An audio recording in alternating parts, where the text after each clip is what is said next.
evening, everybody, and welcome to Carving It Up Live right here on Twitter, as well as the Carving It Up YouTube channel and the Grid Network YouTube channel. As always, I'm Bryson Carver. Great to be with you on a later show. I don't want to say a crazy late show out here on the East Coast. It's about 7:30 Eastern, about an hour and a half past when we normally do Carving Up Live. But I got to say, ladies and gentlemen, boys and girls, it is good to be here today. It is great to be here today. Loaded show on tap. 3, albeit not close, but interesting games, storyline, packed games, so to speak, on Thanksgiving Day. Happy late Thanksgiving to everybody out there. Happy Black Friday to all those who observe. Lions and Packers, a growing trend that is becoming a little bit of a concern for the Lions, who I picked infamously to get to the NFC title game. I'll get into that, as well as by the Packers have a legitimate shot, much to my chagrin, of making the playoffs. Get into that. Also, the San Francisco 49ers beating up on the Seattle Seahawks. We'll discuss that, and Brock Purdy in particular. I also wanted to talk about Chris Paul, my man of the Golden State Warriors, and his ongoing beef with Scott Foster. Something's got to be done about that. I've got a solution later on today's show as well. The Vol View, the last edition of the Vol View for the regular season, obviously up until the Vols have a bowl game. Tennessee facing Vanderbilt, in-state rivalry, although, I mean, the Vols are 27-point favorites. Is it that much of a rivalry? I'll get into that in about a half hour. About 45 minutes. And, of course, at the end of the show, Week 12 NFL predictions, including Bryson's Bleak Bet, upset of the week, and if I were a betting man. Let me tell you something. On the latter, I feel great about my chances in that regard. But real quick, I want to check the comments before we get started. I've already got a comment 2 hours before the show started. This is how I know we're going to have some fun today. Alexander Johnson, AJ from the Cowboys Camp Fan Podcast. He says, looking forward to this show. Looking forward to hearing everybody has to say in the comments. Obviously, feel free to chime in and make your thoughts and opinions known. But first, let's start with the third most watched game, regular season game, in the history of the National Football League. The Washington Commanders and the Dallas Cowboys. Dallas won convincingly by a final score of 45-10. All the wise guys in Vegas said, no. Dallas going to win, but take the Commanders in the points. Division rivalry. Sam Howell leading the NFL in passing yards. And for the record, I'm not going to talk much Washington. Sam Howell's not the problem there. If there's any blame about Sam Howell and how that game went, you don't know football. Sam Howell's actually, I think, a decent quarterback. I think Washington should roll with him next year, regardless of who the head coach is. Should be Bieniemy. Neither here nor there. But yes, I am a former Cowboys fan. That is a fact. Haven't been for 3 years now, but I've never once lost support at any point of the guy wearing number 4 in Dallas, manning the quarterback position. At this point, I think you guys know the drill. Say it loud with me, and please, to the top of your lungs, say it loud.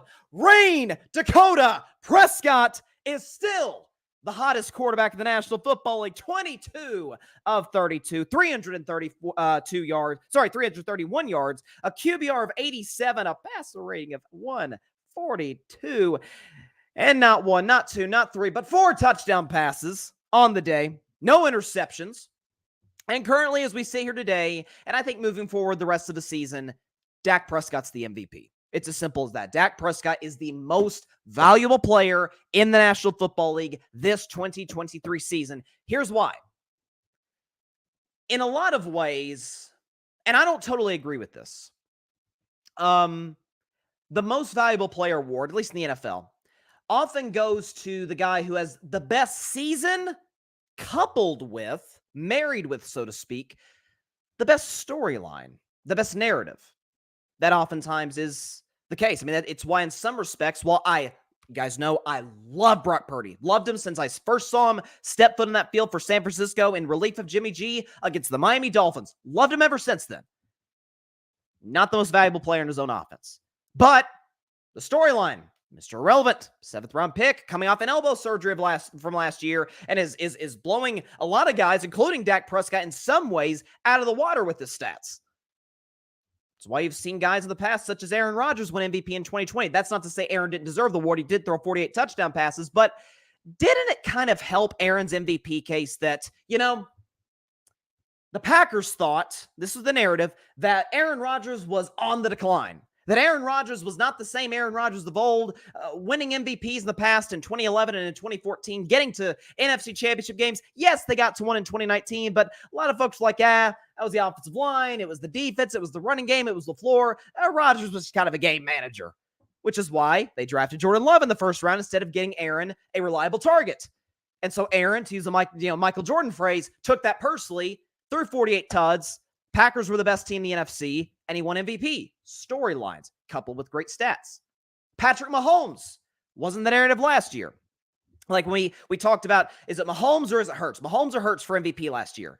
Was it kind of the deciding factor in some ways that Jalen's awesome, Jalen's taking that big jump, the storyline is there with Jalen, but every player for the Philadelphia Eagles at the skill position player, not named the tight end position, obviously with Kelsey there in Kansas City, would start for the Chiefs. A.J. Brown would start for the Chiefs. Devontae Smith would start for the Chiefs over the guys that Mahomes had. Not to mention that Mahomes had just lost, the best receiver in the game in Tyreek Hill. And still threw 41 touchdown passes and led the Chiefs to the best record in the AFC. Storyline coupled with great stats. Is the storyline not there with Dak Prescott after all the narrative coming in after last season? Oh, Dak Prescott is a turnover machine. He did throw 15 interceptions in only 12 games of action. He did miss a big chunk of the first part of the season due to a thumb injury. Oh, lost Kellen Moore to the Los Angeles Chargers. Kellen Moore, boy genius. He was the guy who took Dak Prescott to the next level as a quarterback. And now that Dak no longer has him and has Mike McCarthy calling plays, Dak's going to take a big step back. All of the narrative. Oh, Jalen Hurts. And you guys know I love Jalen Hurts. For the record, Jalen Hurts, best quarterback in the NFC East, despite the fact that his path to the Super Bowl was Daniel Jones and Christian McCaffrey at quarterback for the entire second half of the NFC Championship game. No, I'm not lying. Now, in Jalen's defense, he did play awesome in the Super Bowl, but his path to get there, let's just say there have been tougher paths in the past for guys. All of the narrative coming in surrounding Dak Prescott. Game manager. Not elite, not top 10, needs Kellen Moore. Turnover machine. He has the storyline with the great stats. Let's just look at then we'll go in totality. Let's look at since week 6. So remember, Dallas got the doors blown off them. 42-10 to the San Francisco 49ers on the road. And I remember the next day, it was the sky's falling in Dallas. The sky, they can't win a Super Bowl with Dak Prescott. He's not the answer. They got to move on from him. They cannot possibly give him an extension. How could they ever think about doing such a thing? Since that Week 5 loss going to the Week 6 game, the Monday Nighter, when they played the LA Chargers, and Kellen Moore, now Dak was not obviously facing Kellen Moore. Kellen Moore's the OC, not the DC. But ever since that game, here's Dak Prescott's numbers. Want to hear this? 70.5% completion percentage. That's good. 20 touchdown passes. 20 touchdowns in total. That is first in the NFL in that span. 2 interceptions in that span. I could have sworn I heard Dak was a turnover machine. That's neither here nor there. 2 interceptions in that span. That's tied for best in the National Football League. 8.9 yards per attempt and a passer rating in that span of 122. First in the NFL. Now I know what you're going to say. Bryson, come on now. I mean, it's the Chargers and the Panthers and the Rams when Stafford got hurt in that game and the Commanders and the Giants. Bryson, these are bottom feeders. Oh, that's funny. I didn't hear that same energy towards Jalen Hurts when the Eagles were beating the Giants and they're beating a Pittsburgh Steelers team with a Kenny Pickett who had virtually no NFL action. Didn't hear those excuses then. Did not hear the excuses for when they played the Jacksonville Jaguars, who were in the midst of starting 3-7. Don't remember that. Don't remember that excuse when they played Washington twice and lost to them one of those games. Don't remember the excuse when they played the Arizona Cardinals, who drafted in the top 10 of this year's draft. Didn't hear it when they played the Texans. This is the pre-CJ Stroud days. Didn't hear it when they barely escaped the Colts by the hair of their skinny chin. Didn't hear it when they beat the Packers, who missed the playoffs. Didn't hear it when they beat the Titans, who missed the playoffs. Didn't hear it when they beat the Chicago Bears, who, had the number 1 pick in the draft and beat them by 5 points, I might add. Didn't hear excuses then. Why are we going to change that narrative and move the goalpost for Dak now? If we didn't give Hurts that energy, then why should we give it to Dak? I mean, if Jalen is better than Dak, should we not hold him to a higher regard? If we're going to be consistent, at least. But even in totality, you include the bad game against the 49ers, in which Dak threw 3 interceptions, Didn't look comfortable, didn't look like himself. The 49ers were just eating Dak, and the Dallas offensive line, CeeDee Lamb was getting the ball. It was a disaster in Dallas, Texas. No question about it. If you look at Dak Prescott's numbers, he is second in the National Football League in QBR. That's 0-200. That's not bad. You look at 2,900 yards, 23 touchdowns to 6 interceptions. That's going to work any day of the week, no matter how you slice it. He is completing, if I can pull up the numbers here, do we have it? Yeah. He's completing this season 70% of his passes. That'll work. Passer rating of 107. I'll take that as well. And by the way, Pro Football Focus, you guys see this? Pro Football Focus. Now, their job, for those of you who don't know what Pro Football Focus is, their job, in the simplest terms possible, and this is not to shortchange the incredible people who work over there, but their job is literally to watch film all day. To watch film, to analyze what they see on the field, and grade that based on what they see. They, similar to QBR and any standardized test in America, they grade on a scale of 0 to 100. Dak Prescott yesterday was graded at 97 by Pro Football Focus. For context, that's the highest a quarterback has been graded by PFF since 2007. Dak is also the highest graded quarterback of the season by Pro Football Focus. The narrative is there, the storyline is there, the stats are there, and the impact is there. When you see what Mike McCarthy, and he deserves an immense amount of credit for how Dak is playing. In the sense that, unlike Kellen Moore, he lets Dak be Dak. I've heard the let Dak cook thing. I don't want to jinx that because we tried the let Russ cook thing, and that Russ darn burned the kitchen down in Seattle. So I don't want to do that. But he lets Dak be Dak. Using his legs, making plays outside the pocket. Finally, how many times? Even Dak missed a couple deep throws in that first drive, if you remember, but he's letting Dak take shots. CeeDee Lamb's a deep threat. Brandon Cook's a deep threat. So is Michael Gallup. Dak had might have been the best throw of the day to Jake Ferguson in the first quarter. I mean, could not have thrown the ball any better down the seam. Lets him take shots. Draws up plays that are efficient. Gives Dak multiple options. What a surprise. He's in the MVP discussion. Of course, it validates everything I've ever thought about Dak Prescott. Now, was he my preseason pick? No, I did say, though, he'd finish third in the MVP voting and lead the Cowboys to the 1 seed and eventually the Super Bowl. So I'm not surprised in the slightest. But if we're going to keep that same energy with other MVP candidates in the past, let's give it to Dak. Dak Prescott, as we sit here today, and I anticipate moving forward, that's your most valuable player. No questions asked. Let's look at the comments here. Yeah, I love it.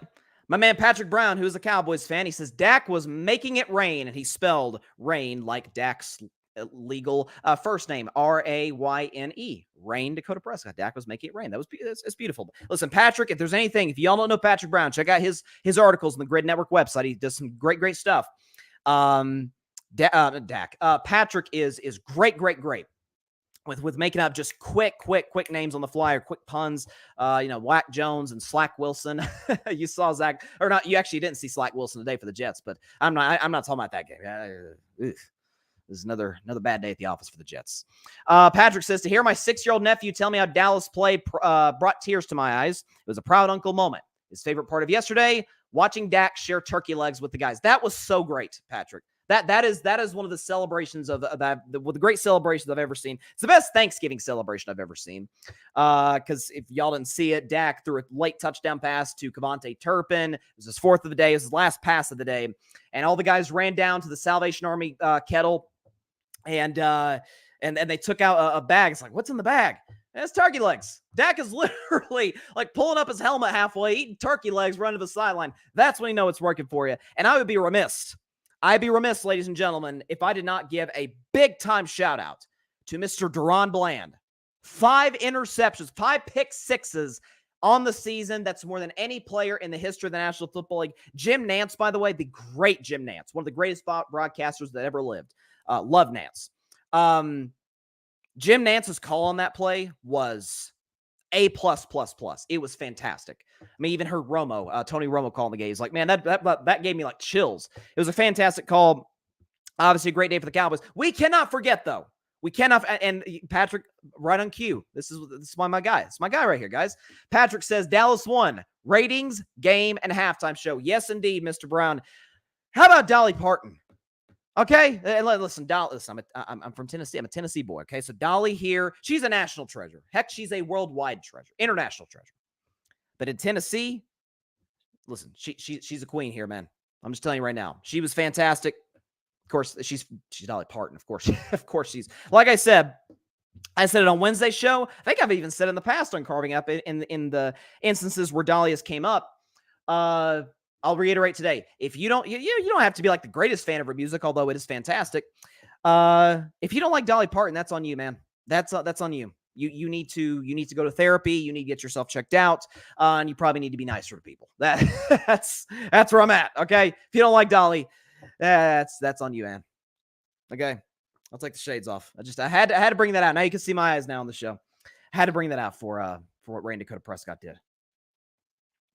But yeah, Patrick reiterated, and I said at the beginning of the show, third most watched game in regular season history. Was it 41.3 million people watched the game? So it was, if I can, let's see, I think Dov Kleiman, who's a great insider for the National Football League. It averaged 41.4 million viewers with a peak of 41.4 million viewers with a peak of 44.2 million people who watched the game. And it says right here, that's the third most watched NFL game, regular season game, I assume, in NFL history, and the most watched telecast since Super Bowl 57 between Kansas City and Philadelphia. So, yeah, listen, like Patrick summed it up. Dallas won in every way, shape, and form. Beat their division rival by three touchdowns. Excuse me, Dallas.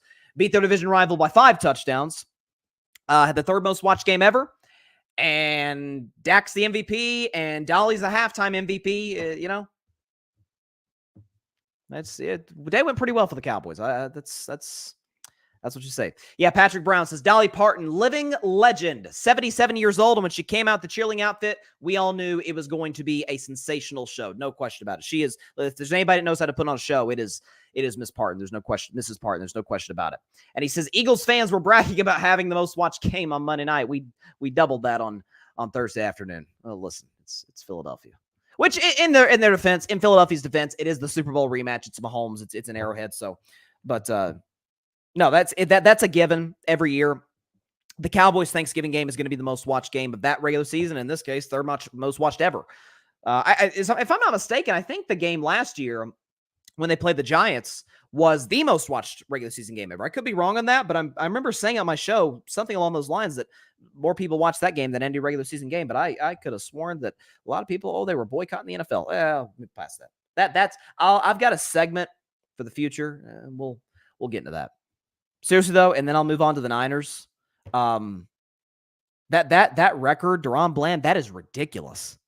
I'm shocked. Of course, maybe I'm not shocked Deion doesn't have the record. I don't know. Deion might have had 4 in a season. I have no idea.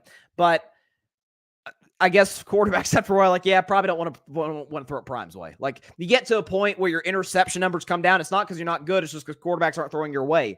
And that's, folks, that's what I said about Trayvon Diggs. I remember a couple of years ago, Trayvon, who's unfortunately hurt for the season with an ACL. But I remember talking on the show a couple of years ago that, Trayvon's got double-digit picks, but why do quarterbacks keep throwing his way? And he gave up 1,000 yards receiving. So it's like, it's boom or bust for Trayvon. He's either going to pick it or he's going to give up a 50-yard gain. And now why quarterbacks keep throwing Deron Bland's direction, I have no idea. I mean, a lot of these are not deep balls, which it's hard to get a pick 6 on a deep ball. Although the kid from Miami pulled it off today on the Hail Mary, or as somebody on Twitter called it, the Hail Mary for the Jets. It was not great. It's not great. And Patrick says, anytime Dallas plays on Thanksgiving, expect us to win. Ratings, win, lose, or draw, we're the kings of Thanksgiving. Yeah, Dallas. And, I wanted to say so bad. I'll get into the Lions game a little later. I wanted nothing other than Dak playing well and obviously the Cowboys winning. I wanted nothing more than for Detroit to show up and show out. Yikesters. Not great. Not great. And, if you look at social media, it looks like the way the moon or the direction of the moon is placed, can determine where the Lions or how well they play on Thanksgiving. It's It's a strange thing. It's like there's something in the stars that is pulling. Maybe I don't know. Maybe Neil deGrasse Tyson can can explain that to me, because I have no idea how that works. Especially since the Lions are an indoor team. But we'll get into them later in the show. Let's talk about San Francisco though. They did about what I thought. I think what everybody mostly thought that they would do to the Seattle Seahawks. Listen, in Seattle's defense, Geno suffered a brutal hit on Sunday against the Rams off of Aaron Donald hit. Tough. I mean, there's that picture that NBC showed when he was on the table getting physical therapy while he's interviewing with Chris Collinsworth, with Mike Tirico, and with Melissa Stark of NBC. He's getting his shoulder worked on. So like it's like around the clock treatment. He's trying to get his meetings in, all that. So props to Geno for toughing it out. He was, limited. We never viewed Geno in any way, shape, or form as elite, but listen, he played as hard as he could, but it's just a QBR 15, a pass rating of 70. So, but again, in his defense, it's an awesome defense in San Francisco. For the Niners, for Brock Purdy, for San Francisco as a whole, and by the way, Purdy, pass rating of 86, QBR 62, so he played solid, 200 yards passing, 1 touchdown, 1 pick. The Niners ran for $169 as a team. McCaffrey with a couple of tutties. I didn't learn anything about San Francisco last night.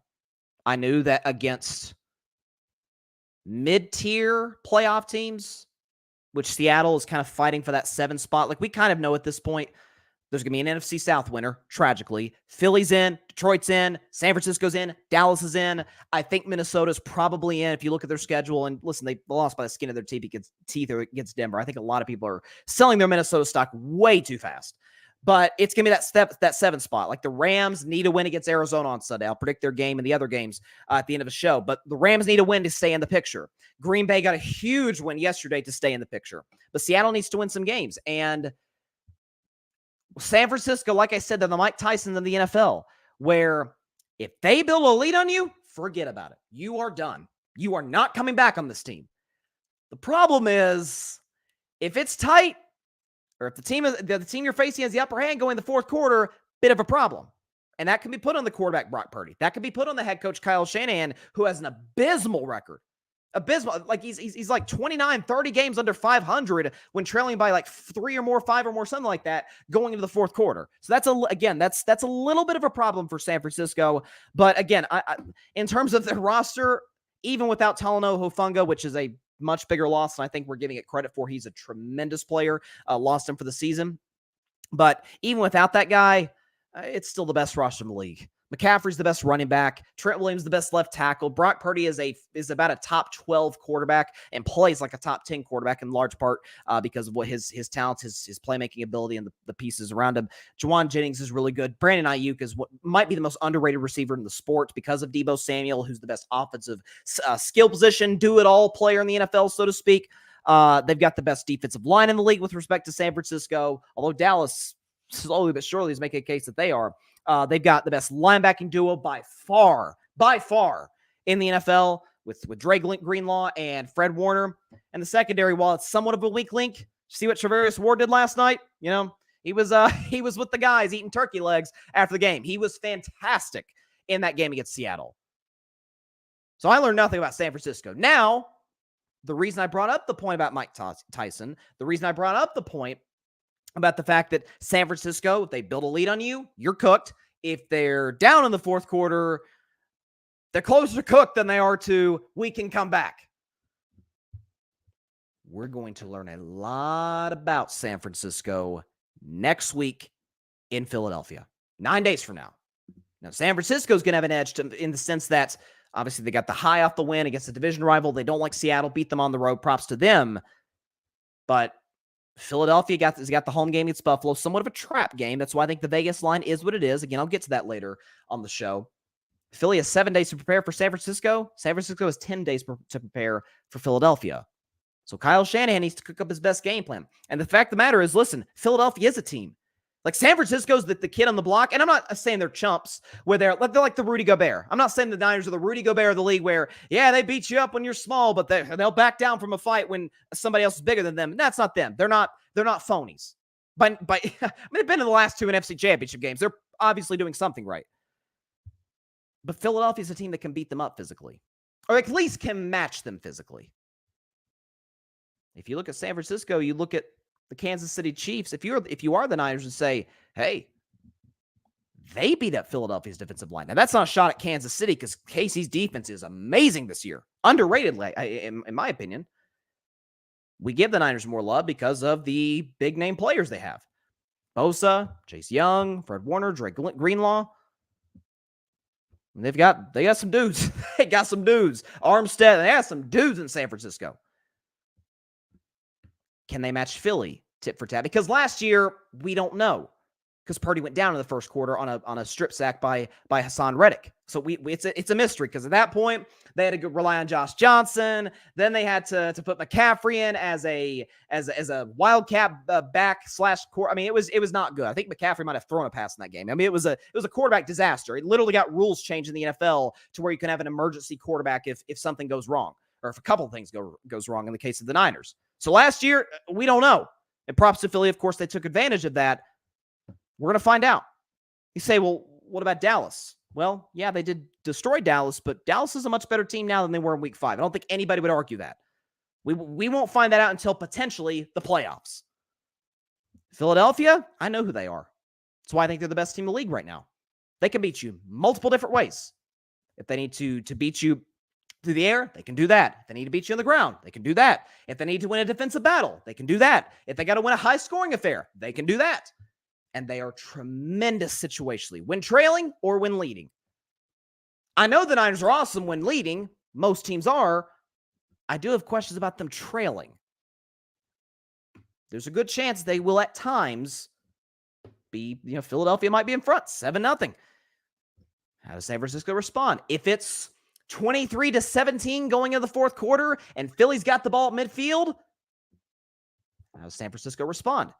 Because they didn't respond terribly well, albeit in their defense. If Jake Moody makes a kick against Cleveland, they win. So, context does matter in that regard. But they were outplayed by Minnesota. They were outplayed pretty significantly by Cincinnati. So all these things matter. Cincinnati's a physical team. Minnesota's increasingly because of physical team. Danielle Hunter's second in the NFL in sacks. I mean, that's kind of an underreported story there. But Cleveland, very physical. Can the Niners match that? A team that can go blow for blow with them. Can't wait to see that game next week in Philadelphia. It is going to be a doozy. I think it's America's Game of the Week on Fox. It should be. These are the two best teams in the conference with respect to Dallas, because I still think Dallas, I'm holding to my pick that they're going to win the NFC because I think they have the best quarterback between any of the three teams, the top three teams in the conference. That's going to be an interesting one. But as far as last night, didn't really learn anything. Purdy was solid through that one tipped interception. So, listen, it happens, makes a mistake. McCaffrey's still a freak. George Kittle, I'm sorry, Deebo Samuel, Ayuk caught the late touchdown. Like it was a typical San Francisco 49ers win. Real quick, though, then I'll check. See, I got a lot of comments here, and I'll get to those in just a second. I did want to touch on this quickly, though, with Seattle. Seattle's in trouble. Like, they're in really big trouble. I'm dead. You're like, oh, Bryson, they're 6-5. Bryson, they're the playoffs today. They made the playoffs last year. Geno was playing with a hurt shoulder. I expected them to lose last night. That's one thing. Have you seen Seattle's next 3 games? At Dallas, at San Francisco, but then they get to come to the friendly confines of Seattle and play Philadelphia. Now, the good news is they finish at Tennessee, Pittsburgh, although that's, listen, don't go with my Steelers right now, okay? We can go with the best of them, beat Baltimore. And then they finish at Arizona. There is a very real possibility that we go into week 16 and the Seahawks are 6-8 fighting for their playoff lives. Meanwhile, a team that I'm going to get to later in the show, or actually in the very next segment, rather, who beat the Detroit Lions yesterday, the Green Bay Packers, they're 5-6. 1 game back of the Seahawks. Now, Green Bay has to go to, I'm sure they don't go to Arrowhead, but they do play the Chiefs next week. Don't feel great about that if I'm the Packers. But after that, Giants, Tampa Bay's frisky, but they can very well beat Tampa Bay. Panthers, Vikings is tough, and then the Bears, who we know the Packers literally own. Much to my chagrin, I give Green Bay a better shot to make the playoffs than I do Seattle. And if the Rams are able to survive the Cardinals, and I say survive because Kyler Murray has historically played solid against the Rams, LA's schedule is not, they got the Giants on their schedule, like Commanders. Just saying. Like we're in a very real situation where Seattle could could be in a bad spot. There's no question about that. Let's see. Patrick Brown's in the comments. He says, Niners having Chase Young, Nick Bosa, Hargrave. Yeah, good job bring up Hargrave because he was with Hargrave was with Philadelphia last season. San Francisco picked him up. The rich get richer on the defensive line. He says, Niners having Chase Young, Nick Bosa, Hargrave, Warner, and Greenlaw as a cheat code, not to mention Randy Gregory. Yes, they picked up Randy Gregory after the Broncos let him go. Offense is stacked. This is Patrick. Offense is stacked. Defense, only weakness in the secondary in a minor aspect. It starts up front and the second level. And he says the second level can make plays. He says NFL needs to give us Eagles versus Niners over Chiefs versus Packers, not to mention Monday Night Football games from week 12 until the end will be flexed. First time it's ever been done as well. I do love that rule that the NFL added that because like the Monday night game. Listen, I'm interested in the Monday night game, which I'll predict on Monday's show between Minnesota and Chicago because I want to see Dobbs. Josh Dobbs, my guy, Robert Joshua Dobbs. But in the same sense, for the rest of the country, unless you're a Vikings fan, a Dobbs fan like myself, or a Bears fan, it's kind of mid.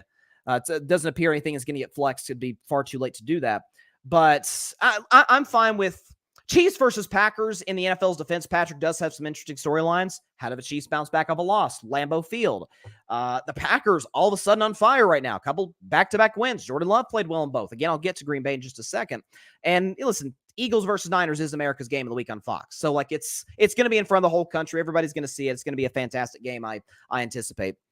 Modern Dragon is in the comments. What's up? He says, Cowboys fan rooting for the 49ers next week. Are you saying you're a Cowboys fan rooting for the 49ers? Because here's the thing. If you're a Cowboys fan, to me, you should pull for Buffalo. You should be like, man, here's what you should pull for if you're a Dallas fan. Okay? Obviously, you're going to root for the Cowboys to win every game. Buffalo to shock Philly, which is well within the realm of possibility. Again, see the Vegas line. It's a little suspicious. And then for Philly to beat San Francisco. Because in order for Dallas to win the division, they can beat Philly in 2 weeks. 2 weeks from now, Philly will still have the upper hand. Philadelphia still has to lose another game, and then Dallas, assuming they would beat them, would have the tiebreaker. But as for San Francisco, if the fight between Dallas and the Niners is for the 1 seed, or if there is a battle between Dallas and the 49ers for the 1 seed, San Francisco's the edge because they beat Dallas. So you would then root for Philadelphia at that point. So it's a lot of it hinges on the Bills game. Because after the Niners game, I don't see Philadelphia losing. I really don't, because they have Buffalo, they have San Francisco, and they have Dallas. All of those are kind of dicey games, especially the Niners. The Cowboys game, after that, they're not losing. I mean, I think they have the Giants twice, and gosh, who was it after that? Let me check the Philadelphia Eagles schedule real quick. Okay, Philadelphia, yeah. They have the New York Football Giants twice, and they have the Cardinals. So that's 2 of the 3 or 4 worst teams in the league right there. They're not losing those games unless they just absolutely. And again, I don't use this word much, but choke. They have to literally choke the season in order to blow those games. Patrick, Seattle comes to Dallas next Thursday evening. The eggs in the nest will hatch with losses. Very well possible. Although I think Dallas needs to be. I feel the same way about that game for Dallas as I feel about this game for Philadelphia, where Philadelphia just beat Kansas City, the team you lost to in the Super Bowl. You got the Niners next week, Cowboys the week after that. Maybe you could look ahead a little bit. Buffalo 6-5, kind of fighting for their playoff lives. A little bit of a trap game. For Dallas, it's almost identical situations where you're looking ahead to the Philly game, Sunday Night Football. It's a huge game for both teams. Seattle 6-5. They're reeling a little bit. They know their schedule. They know it's desperation time. They got to get a win at some point in the stretch. So, like those Dallas and Philly's kind of in a little bit of a trap game. Their next game's coming up. So, that's why we love the NFL. You never know. You never know. Let's transition to the Lions and the Packers. Obviously, the first game, Detroit always plays the first game on Thanksgiving. First of all, Lions, could you put a little bit of budget? Could you at least act like you're making an attempt? Act like you're making an effort to put on a decent halftime show. That's not a shot at Jack Harlow. He did decent with whatever he had to work with. I don't know if he should have pulled what the Weeknd pulled. Remember the Weeknd of the Super Bowl was given a certain budget, and then he contributed some of his own funds to put on what I thought was an excellent halftime show. Maybe Jack Harlow should have done that, but then again, it's Thanksgiving. No one's really watching the Thanksgiving halftime show aside from Dolly Parton. At least act like you're making an effort. Okay, that's all I'm asking. But as for the game, Detroit lost 29-22 to the Packers. I'll touch on Green Bay after I get to Detroit. But listen, it was not a great day for the Lions offense. If you look at Jared Goff's numbers, they're not bad. A couple touchdowns, a pass rating of 103, but a QBR of 15. That's why I love the stat QBR, because it adds context, because pass rating is based strictly off stats. Strictly, it's what's your completion percentage, touchdowns, only passing touchdowns, by the way. So, like, it doesn't help guys like Hurts or Lamar Jackson or guys like that, mobile guys. And then you look at interceptions, how many turnovers did you have, all you got to consider all those things into passer rating. QBR looks at the whole picture. Like, QBR doesn't come out until like a couple of hours, 2-3 hours after the game is over. And then you look at that and you're like, okay, that's a better representation of how the guy played. So listen, Detroit it's such a weird game, at least a weird first quarter, because Green Bay comes out, they score a touchdown, not terribly shocking. I mean, listen, they put together a good script. Jordan Love was comfortable. They converted on third down, converted in the red zone. I mean, the first play of the game is a shot to Christian Watson, a little bit underthrown by Love. Watson made a great catch. Props to him. But Green Bay, if you don't come out with a great play script, that's a little bit for the first half or the second half. That's kind of an indictment on the head coach or the offensive play caller, which in this case, they're the same guy. It's Matt LaFleur. So props to him, props to the Packers for executing there. But then the Lions go down. They score. Laporta catches the touchdown from Goff. And then it was just downhill from there for Detroit. Because the Green Bay responds again. They go right back down the field in 10 plays, burn up 5.5 minutes off, score again. Then who was it? Jonathan Owens, who happens to be Simone Biles' husband, the great Simone Biles, greatest gymnast of all time as far as I'm concerned. Her husband returns a fumble for a touchdown. Now it's 21-6, and now the Lions are having to play from behind for a second straight week. And that's kind of what I'm getting at with Detroit is I feel the same way about the Lions offense right now, at least, that I feel about the Chiefs offense, where there's a lot of panic in Kansas City. Oh, Lord, like we're not cashing in the red zone, turning the football over, the drops. Doesn't look like the same offense it was a year ago, despite the fact that a lot of guys that are here now were here a year ago. But, guys, it's Mahomes, it's Reed, it's Kelsey. They're going to get it figured out. They're going to get it figured out. I kind of feel the same way about the Lions. Dan Campbell, we make fun of the kneecap biting, all this. He's a smart situational head coach. He's a guy who, Dan Campbell gets the, in my opinion, completely undeserved and completely unfair moniker as like kind of a meathead. I don't like that at all. Dan Campbell's first of all, he's a former player, so he knows the game from that aspect. And more than he gets credit for, he relies on analytics. Now, I think he kind of, I don't want to say he uses it too much. Sometimes he's a little too reliant on analytics, but at least he uses them. Again, it's like I saw a quote from Derek Jeter the other day talk about baseball. He said, and it's almost verbatim what I've said, so it felt good to have one of the greatest ever validate me on that. Derek Jeter said, you should use analytics. You're doing a disservice to your ball club if you don't use them. But you can't measure a guy's heartbeat. That's what Jeter said. So and I don't think Dan Campbell is unaware of those things. It's a good mix of the two. Ben Johnson's going to be a head coach next year. I mean, but unless the Lions just crater offensively, Ben Johnson's going to be a head coach of the NFL, especially with all the job openings that they're going to be. The Chargers are going to want him. The Bears are going to want him. I don't think Arizona will fire their head coach, but he'll have plenty of opportunities and plenty of options, I assume, this upcoming winter. But smart guy. Dan Campbell's a smart guy. Jared Goff has been a successful quarterback in this league now for 8 years. They'll get it right. They've got the pieces. Amon-Ra St. Brown, Jamison Williams, by the game, even though Detroit lost, looks more and more comfortable in that Lions offense. That's a good sign. You think about Jahmyr Gibbs. You think about David Montgomery, who's kind of their power back. They have arguably the best offensive line in football. So they have the pieces. They have the smart people. They have the talent. They have the coaching. I think they'll get that right. They're in a little bit of a rut right now. Again, they scored 22 in the game. They had 15 points with less than a minute left. So that was a garbage time touchdown. Obviously, they tried to get the onside kick and didn't get it.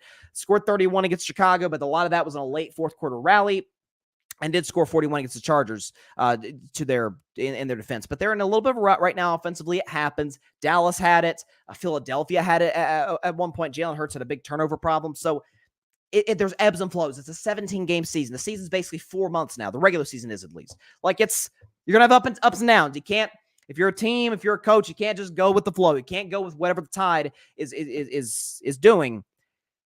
It's Detroit's defense I'm a little concerned about. I remember when I was doing a show from Disney World, because I remember certain little nuggets there I remember saying. was when Detroit beat, I think it was Tampa Bay. Was it 20 to 6? Yeah, they beat Tampa Bay 20 to 6. And then, listen, Tampa Bay is in the running for the NFC South. A terrible division, but they're in the running. Detroit beat them. I'm like, guys, Detroit's top 10 in scoring offense and top 10 in scoring defense. And by the way, I knew the offense was going to be good. Why? It was good last year. And they brought back the same guys and added Jahmyr Gibbs. So more continuity, another offensive playmaker. I knew the Lions were going to be fine offensively. Defensively, they spent money in free agency. They drafted well. They spent used draft capital on defensive players a year ago. Aiden Hutchinson, second pick in the draft in 2022. So I'm like, another year with the same guys, adding new guys. Like, I think they'll turn it around. And for the most part, they kind of did. But ever since that Baltimore game, remember they lost 38 to 6, and there was this whole notion, oh, the Lions are frauds. I never bought into that. Still don't buy into that. I think no team in the NFC, Dallas, Philadelphia, San Francisco, they don't want to face Detroit. They don't. But ever since that game, they've struggled a little bit defensively. So they gave up 38 against the Ravens. Gave up 14 on the Raiders, but that was the Jimmy G Raiders. That was still the Josh McDaniels Raiders. So you kind of put a little bit of an asterisk next to that. Gave up 38 to the Chargers. Now, that's Justin Herbert. That's Keenan Allen. They got playmakers in LA, but 38, your offense kind of had to save you there. A lot of fourth down conversions. Gave up 26 to Justin Fields of the Bears. Okay. Now, by the way, Chicago, weird story. They've scored a lot of points this year, so maybe you kind of, but the 29 to the Packers, Jordan Love has his best game as a pro, arguably, other than the first game against Chicago. Like, now some of it's injuries in the secondary. My man Emmanuel Mosley, Tennessee guy, got hurt early on after unfortunately getting hurt last season. You got to factor those things in the equation. They do matter. How are they able to bounce back? Now, the good news is for Detroit, they got the Saints coming up. Saints are, Saints fans feel about Carmichael, the offensive coordinator, the same way I and every other Steelers fan felt about Matt Canada. Get him out of there. Like, fire him. Like, we got the pieces. Just got to move on from the guy. Same energy. So, you don't know what the Saints are going to be in that game. And they play the Bears. Again, they can score, but it's the Bears. Denver is playing good football, but it's not because they're scoring a lot of points. It's because they're efficient. They're not turning the ball over. They're running the football. Like, kind of conservative, but Russell's making plays in the fourth quarter. That's how Denver's winning games offensively. It's not because they look like, the Kansas City Chiefs historically with Mahomes and Reed. Minnesota, okay, but Minnesota's got pieces offensively. Dallas, we know what they have offensively. Minnesota again. So there are some games where Detroit can maybe take advantage, and some games where it's like they'll be tested. And whether or not they can bounce back, whether or not they can make adjustments remains to be seen. I think they can. I think they have the personnel and the coaching staff to do so. But we'll see. I'm in a weird spot with Detroit because I'm still gonna listen. I believe as strongly as anybody in pick integrity. I don't believe in switching up your pick. Okay, last year I picked is the worst thing I've ever done on Carving Up Live. The most embarrassing thing I've ever done was picking the Broncos to win the Super Bowl. Okay, that did not work out at all. They were one of the worst teams in the league. As an added bonus, I picked them to beat the Rams. The Rams were equally bad. But I didn't switch my pick. I said who I thought was going to win, and it was Kansas City around midseason, which I ended up being right, but that was my pick. Okay, the Broncos were my pick. This year, Chiefs were my pick to win the AFC and to win it all. Dallas was my pick to win the NFC. And Detroit was my pick to get to the NFC title game and lose to Dallas. Not moving off of that, but there are legitimate concerns there that you got to worry about if you're a Detroit Lions fan. We'll see if they're able to adjust. Let's see here. Patrick, see this is why I love Patrick, guys. First of all, he's a great human being. I just want to let y'all know that. But he's great with the puns. Lions got caged. Nice job there, Patrick. By Green Bay. The biggest loss was Jack Harlow's cardboard box halftime set. The Lions did the most Detroit thing and can't get a win on Turkey Day. They cannot. They are, which a lot of that's historically because the Lions have been kind of an embarrassing franchise. But I mean, if there was ever an opportunity for Detroit, I mean, Green Bay is in as low of a point as they've been in a while. Detroit's in as high of a point as they've ever been in a while. It's like, sometimes history just comes in and repeats itself. Green Bay's obviously historically been the more successful franchise. Patrick says, I didn't know if it was good Green Bay offense or bad Detroit defense. Detroit lacked edge and fire from the jump. It should have been a blowout if truth be told. Well, look, the Lions were 7.5 point favorites, so Vegas kind of agrees with you, Patrick. Maybe not necessarily a blowout, but they did expect, and I certainly expected Detroit to kind of control that game throughout. I think I had 31-20 Lions in that game. So I expect them to be good offensively. They're always good at home on the offensive side of the ball. So Again, a little concerning there, but I think they'll bounce back on the offensive side of the football. And by the way, Green Bay's got some good defensive players. Okay, they've got, what's that guy? Clark, I think is the guy's name, the defensive tackle. They've got Rashawn Gary, who's been amazing. Good players in the secondary, Alexander. So some of it's that too. It's a mix of both, Patrick. Alexander Johnson. What's up, AJ? From the Cam Fan Podcast. He says, I thought the Lions would come back in the second, make it a bit of a game with it, but they lost it before halftime, unfortunately. It felt like they lost the first quarter. We're entering the second quarter, 21-6 Packers. Like, what the heck is going on right now? Division rivalry, the familiarity. I didn't take that into account because I thought the Lions were just straight up better than the Packers. Still do, but sometimes that happens. AJ, too bad Green Bay didn't have Valdez-Scantling still. LOL. Yeah, that would have helped Detroit's case, given all the drops that the poor guys had in recent days. But by the way, AJ, Cam Fan guys, we're in Big D. We're in Dallas, Texas, to see the Cowboys take on the Commanders. They saw the Dolly Parton halftime show. They saw Dak do his thing. They saw their guy. They call him Duran, not so bland. They've had that nickname for a while now. They've liked this guy from the jump, so props to him. They got to witness the record-breaking pick 6 in person, which was pretty cool. And check out their Instagram. Check out obviously subscribe to their YouTube channel, the whole bit. But Cowboys Cam Fan is good stuff. Good stuff. Jimmy Johnson, the Hall of Famer Jimmy Johnson, literally commented on their post from Sunday when it was announced that he was going to the Cowboys Ring of Honor on December 30th. So they're doing well. So shout out to the Cam Fan guys. Some of the best in the business. I'm very, very fortunate to have them as friends and as Grid Network teammates. Okay, so we had the 3 games yesterday. We had the game today, Black Friday, Dolphins, Jets. Of course, the NFL thought that this was going to be a much better game in the preseason because the Jets got this guy. You may have heard of him. His name is Aaron Rodgers, and he, of course, was not available because he, of course, tore his Achilles, and the Jets season has pretty much gone to hell ever since. But they benched Zach Wilson, who might be the worst quarterback in the league, for a guy who's even worse than him, a guy who, and I'm not in the slightest, this is not hyperbole. This is not, I'm just making stuff up. Tim Boyle, and I don't want to sound brutal on the guy because this is not a personal shot, because when you say certain things, it can come off as personal, it come off like you don't like the person. I don't know Tim Boyle. Don't know anything about him. So this is not a personal shot. Tim Boyle should not be in the NFL. Point blank. He should not be in the NFL. Heck, I'm not sure he should be in the XFL. This is his college stats. And I'm not joking when I say this. Tim Boyle's college stats in total, 12 touchdowns, 26 interceptions. It gets worse. His first 3 years at UConn, see, he cleaned it up a lot in 2017, albeit he had 13 interceptions when he was at Eastern Kentucky. At UConn, this is from 2013 to 2015, Tim Boyle, I'm not joking, had 1 touchdown and 12 interceptions. And he started an NFL game today. This is not a personal shot at Tim, but it helps. Again, like I've said before on the show, I'll say it again because I believe it to be true. Like, the NFL is one of the last meritocracies that we have in America, where it is you being in the league, you staying in the league. More times than not, we've had situations in the past, i.e. Colin Kaepernick, where we've had situations where your talents are sometimes not good enough in the eyes of some people, which is quite unfortunate. But overwhelmingly so, you're in the league because you deserve to be in the league. Tim Boyle's in the league because he's buddies with Aaron Rodgers. Let's just keep it real. He's in the NFL because he's buddies with Aaron Rodgers. Nathaniel Hackett is an offensive coordinator in the NFL because he's buddies with Aaron Rodgers. Randall Cobb is still in the NFL. Now, Randall Cobb's been a darn good receiver for the vast majority of his career. Randall Cobb's in the NFL still because he's buddies with Aaron Rodgers. I mean, the Jets have a limited receiving core, and Randall Cobb can't get on the field. And that tells you all you need to know.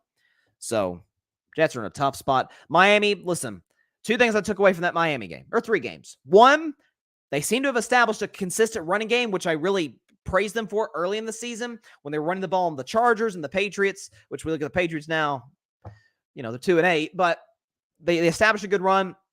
So I saw that. They had the pick 6 at the end of the first half when it literally, and my man John Rivera, who's a big Jets fan, shout out to John, one of the best guys in this business, but he's a long-suffering Jets fan, and he tweeted, well, that play basically summed up the entire Jets season, or the Jets in general. So I felt bad for it. Listen, the Jets fans are good people. My man Alfred's a Jets fan. John. They've been through a lot. Haven't been to the playoffs since the second year of the Obama administration. That's a long time ago. Long time ago.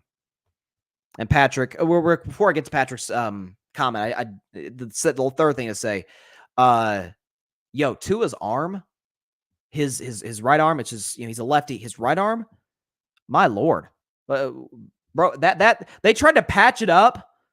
That puppy needs stitches, which, that thing needs stitches like now. That was, man. But Patrick says, MetLife turf is cursed. You darn right it's cursed. Jalen Phillips is another player whose Achilles snapped and ended his season. I don't know what it is. I don't know if they put enough resources. Listen, it's been in some way scientifically proven, and players have advocated like crazy to have all stadiums have 100% grass and not artificial turf. MetLife, it's that on steroids. I mean, it sucks, man. I feel bad for the guys that have suffered. See, I mean, I'll never forget a few years ago when the 49ers played the Jets. I think it was 2020. The Niners weren't very good that year after barely losing the Super Bowl. But that's in large part because they lost Nick Bosa to a torn, I think it was torn ACL for Bosa. And then they lost, I think, was it Armstead or somebody else to a season-ending injury? It was like, and I think it was like back-to-back plays or something. It's like, geez, could you at least consider upgrading the turf? I mean, guys are going down constantly. It's rough.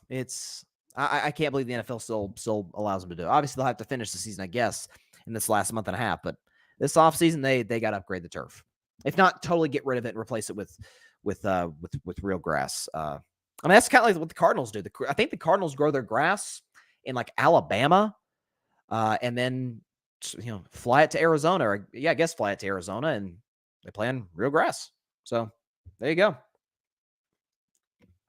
So again, with the 3 games yesterday and the 1 game today, and we are in for a great college football weekend. Last college football weekend of the regular season. Of course, the main event, the biggest game of the season really, is Michigan-Ohio State, which I will touch on.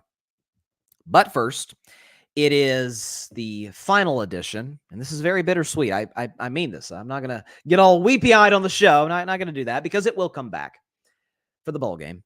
But it is the final edition in the inaugural season of the Vol View. This, my friends, is the regular season finale. So the Vol View, Week 13, in-state rivalry, although really it's not that much of a rivalry, Tennessee versus Vanderbilt. The Vol View starts right now.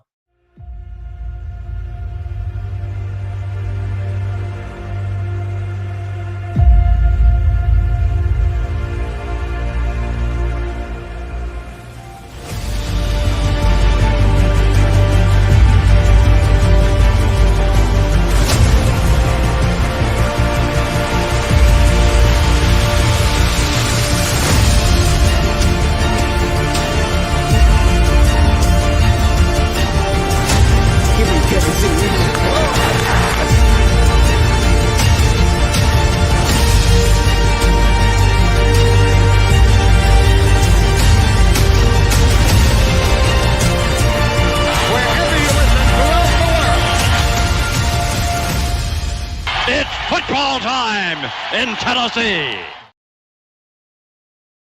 Yes, indeed it is. The Vol View right now, 3:30 Eastern tomorrow. Tennessee takes on Vanderbilt in the final home game of the season for the Vols. Last game in general. I might have mistakenly said last week that it was the home finale when they took on Georgia. Got got blitzed by Georgia, but I apologize for that. I don't know why I thought the Tennessee Vanderbilt game was in Nashville, but it is not. It is in Knoxville, and it is, of course, senior day for the Vols. So what to make of this season for Tennessee is really what the vibe of the segment is. Because, listen, and I'll just go ahead and put this up. Tennessee's a 27-point favorite. Missouri. Vanderbilt is awful beyond awful. That's usually how their football program is. And listen, in their defense, their baseball program, dang good. Okay, it's one of the premier college baseball programs in America. Has been for a very, very long time. They've sent a lot of guys to the big leagues. Their football leaves a lot to be desired, and they will always, and I do mean always, be little brother to the Vols. So Go and put up the final score. I don't think it'll be particularly close. 49-13 Tennessee. Again, Vols are 27-point favorites, and for good reason. Vandy is again beyond terrible. Vandy has not beaten a team in the Southeastern Conference this season. They're coming off of a 47-6 drubbing, I guess is how you could put it, against the South Carolina Gamecocks, who have kind of been a disappointment this season. But Tennessee's going to blow out Vanderbilt and get to 8-4 and finish the regular season 8-4. What to make though this Tennessee season? So I predicted, and clearly I was quite wrong on this, that the Vols would make the college football playoff as the number 3 team. I said we go 11-1. The one loss would be to Georgia. And while we would not win the SEC East, the strength of schedule would be highly impressive. You would have beaten Florida on the road. You say Florida. Bryson, 5-6 Florida. Could miss a bowl game. Yes. Tennessee's cursed in Florida. 2 wins at the Swamp since 1977. They can't beat Florida. They could beat Florida in Gainesville, which they haven't done since... was it 2003? I think it was. Like that'd be a big time accomplishment. On the road against Alabama, we see how Bama's playing as of late. That would be, something to hang your hat on. Beating Missouri would be again, something else for Tennessee to hang their hat on for an impressive resume. 11-1, they get to the playoff. Now, even if they did, I'm not going to lie to y'all, looking at the college football playoff landscape, I actually don't think they would get in, despite a solid strength of schedule, just because of how much of a cluster it is to try and fight and get those last couple of spots in the college football playoff. Obviously, this still being a 4-team playoff. But look, Tennessee comes into the season. They were, I think, 11th ranked in the nation.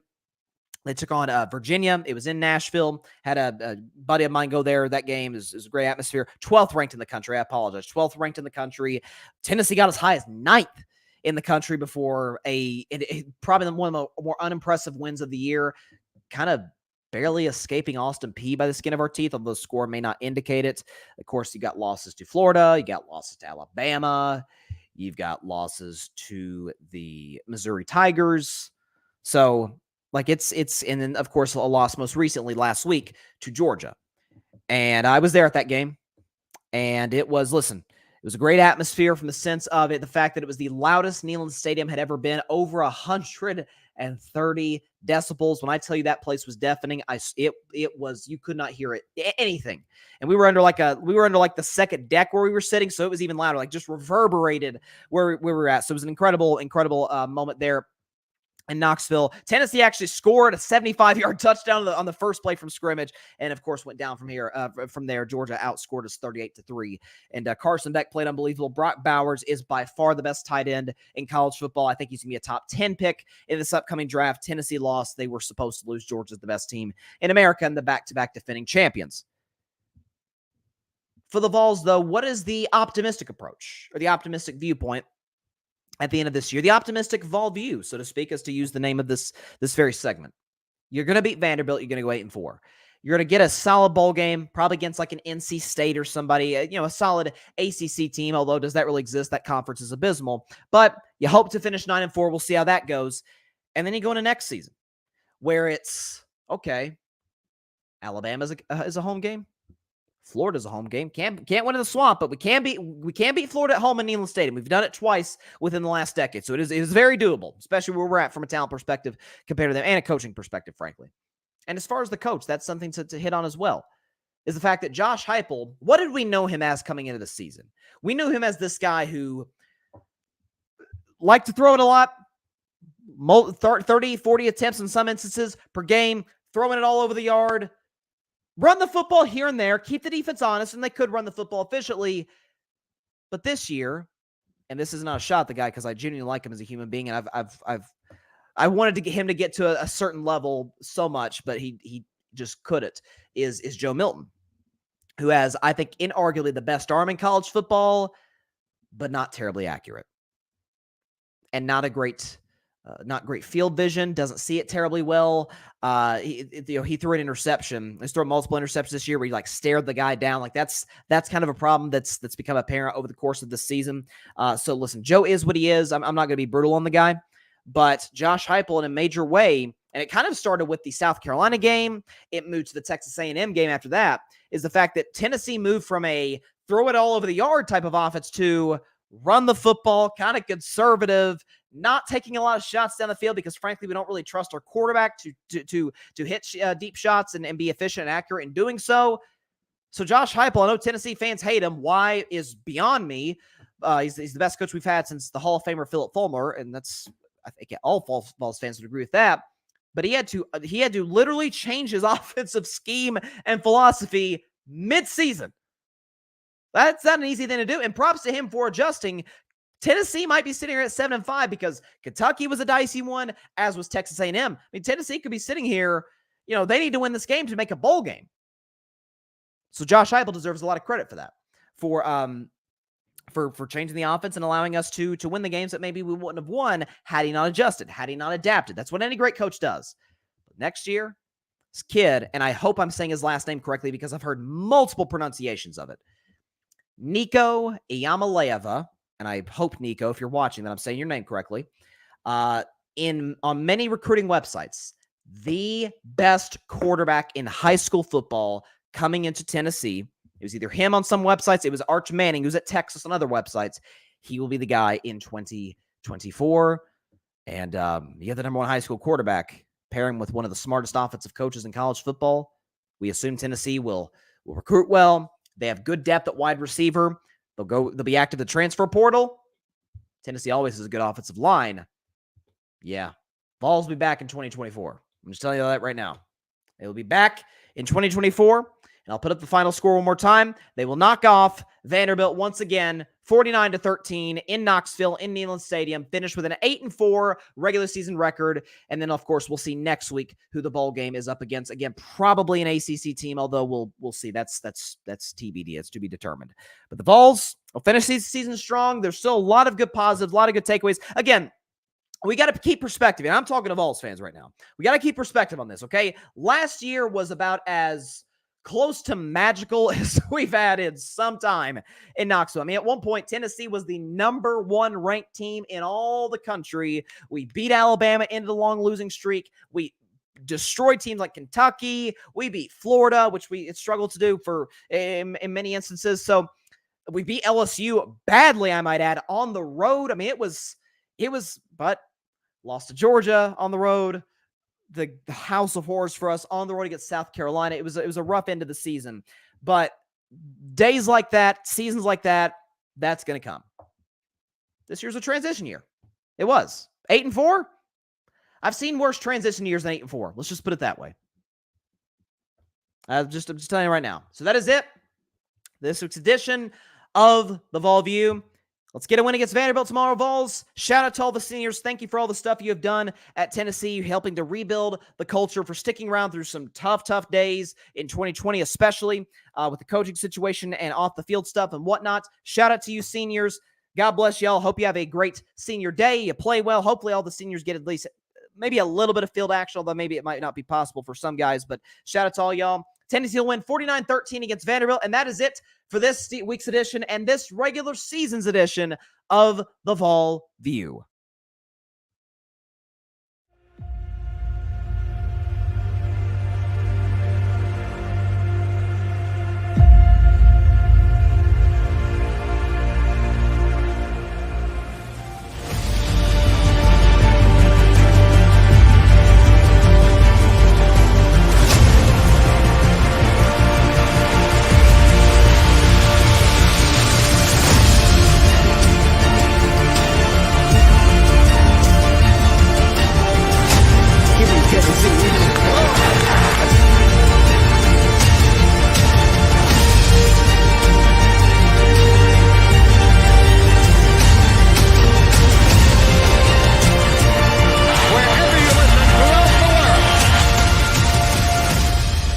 It's football time in Tennessee. There you go. There you go. Let's see. We got some comments here. Let's see. Patrick Brown. Hopefully my Seminoles take care of Florida. Even without Jordan Travis, who suffered a gruesome leg injury, our national title hopes in it afterwards. Yeah, that man, I felt so bad for that kid. And listen, I have been at the front of the Florida State is not one of the four best teams. I don't care what their record is. The ACC is awful. They barely survived some pretty mid-tier to below average teams in the ACC. They're not close to Texas or Washington or Oregon. Some of those teams are going to be fighting for that last spot in the playoff. But Man, Jordan Travis seems like a good kid. He's had a really good season, really good career at Florida State. To see him go down with that injury was just, first of all, it was a nasty play, obviously, but man, I feel bad for him. I mean, for any guy, and I could say this as a Hendon Hooker fan, last year to have his college career, his Tennessee career end on a torn ACL, it's just like, dang, after all he's put in, that's how it ends. And so I guarantee you, Patrick, and all Florida State fans, that's how y'all feel about Jordan Travis. So it sucks, and wishing the very best. A lot of NFL prospects were thinking, hey, maybe late first rounder, early second rounder. This will no question hurt his draft stock, but he'll have an opportunity, at least we hope, to rebound and be better than he was before. So shout out Jordan Travis and prayers for a very speedy recovery. AJ from the Cam fam. Bryson, we've got that Dolly Parton video for you too. I appreciate that. I knew y'all come through because I hit up the Cam fan guys. I said, listen, I hit up AJ really. That's who I was talking to. I said, okay. Y'all going to Dallas. I said, this is all I want y'all to do. You don't have to record the whole thing, but could you get one video of the Dolly Parton performance? Okay. Like I said, I'm a Tennessee guy. Dolly she's beloved internationally. In Tennessee, she is as adored as anybody. I mean, the only close second is probably Peyton Manning, who last week in Neyland walked her out. It was a really cool moment. Two Tennessee legends. Although Peyton isn't from Tennessee, he's from Louisiana, but still, obviously, Vol fans are going to remember him quite fondly. That's putting it mildly, but it was really a really cool moment there. Patrick, I've got Michigan destroying Ohio State. Well, Patrick, my friend, I completely agree with you. Now, maybe not destroying Ohio State. Maybe not destroying Ohio State, because Ohio State, we got to give them love in the sense that they are a very, very good football team. They've had some impressive wins. Penn State. Notre Dame doesn't look as impressive today, but to go to Notre Dame night game, college football, college game that was there, ESPN. That's an easy place to go win a football game, and they did literally at the gun, final play of the game. Won. But given the allegations against Michigan, and by the way, not all of them not totally undeserved. Is that a double negative? I guess it was. Let me rephrase that. All of them not totally undeserved. Michigan did, I think we would all agree, go a little too far, push the envelope a little too much in terms of the advanced scouting and to a certain degree.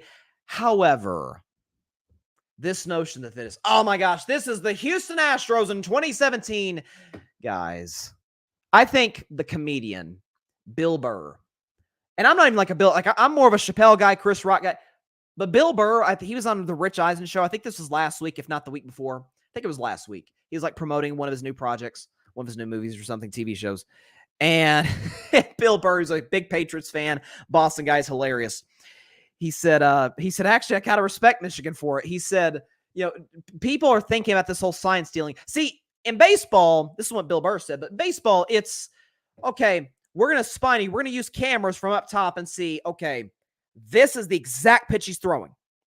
In college football, kind of like Bill Burr was saying, it isn't literally guys on the sideline. Hey, this play is going to go number 8. The quarterback is going to throw the ball to number 26. It's not that. It's not. Okay, that's the play. This isn't the Matt Canada Steelers offense where Dan Orlovsky said it best. Where when the Steelers line up in a formation, the play because there's one play per formation. It's incredibly predictable. That's not the case with any offensive coordinator worth their salt. So, and the fact that a lot of the allegations were coming from Ohio State, given the bad blood that was already there, Ryan Day and Jim Harbaugh, who obviously won't be coaching this game, don't care too much for each other. I'm telling y'all, I remember when Michigan played Penn State 2 weeks ago. And Penn State, that's a tough place to go win a game. Now, Penn State's a little overrated, but that's a tough place to go win a game over there. And a lot of the notion, because that's when the Harbaugh punishment came down, at least the first Harbaugh punishment came down, that he couldn't coach any of the games the rest of the regular season. And there was a lot of this can be hard for these kids to rebound. It's a lot of press, a lot of negative press, a lot of attention. It could be too much. And they throttled Penn State. Didn't they throw one pass in the second half? It was something crazy. And the interim head coach was getting emotional, and Blake Corum and the other players for Michigan were getting emotional. I'm telling y'all, it's at home in the big house. If Ohio State wins, hats off. God bless y'all. But I'm telling y'all, I am Michigan State is a 3.5-point favorite. I am all over that. All over that. Vegas is handing him money. Go, listen, I'm a Vols fan, but go Wolverines. Go blue. Is that what they say? Go blue? Whatever. Go big blue. Go blue. All the blues. Go Michigan. Beat Ohio State. I'd love that.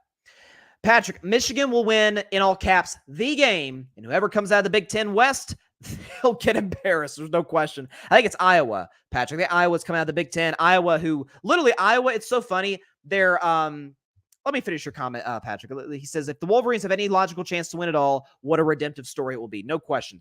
Iowa, it's so funny because that's who did win the Big Ten West. And I think Iowa is ranked in the top 25. They are ranked number, if I can pull them up here. Yeah, they won today over Nebraska 13-10. Iowa is literally, their uniforms look like the Pittsburgh Steelers, and their games look like the Pittsburgh Steelers. I mean, it's unbelievable where you've got, they're struggling offensively, but they win games because of their defense. Here's the score of some of Iowa's games, okay? They got shut out. Well, they got shut out 31-0 by Penn State, but 20-14 against Purdue, 15-6 over Wisconsin. They lost to Minnesota 12-10. They beat Northwestern 10-7. They beat Illinois 2 weeks ago, 15-13. And then they beat Nebraska literally today, 13-10. Like they are literally the Pittsburgh Steelers of college football. Uniforms look like the Steelers. I mean, it's something else. But yes, whoever wins this game is going to crush Iowa. Patrick, I could care less about Ohio State. I'm a Michigan football fan. I'm a Michigan football fan living here in the Midwest. I dislike Ohio State much as I do the Miami Hurricanes. I thought you... So are you a fan of Michigan and Florida State? I respect that. There's nothing wrong with that. I didn't know Michigan fan, so yeah, shout out to y'all. Shout out to Michigan. It'd be great for that fan base. They haven't seen a national championship in a while.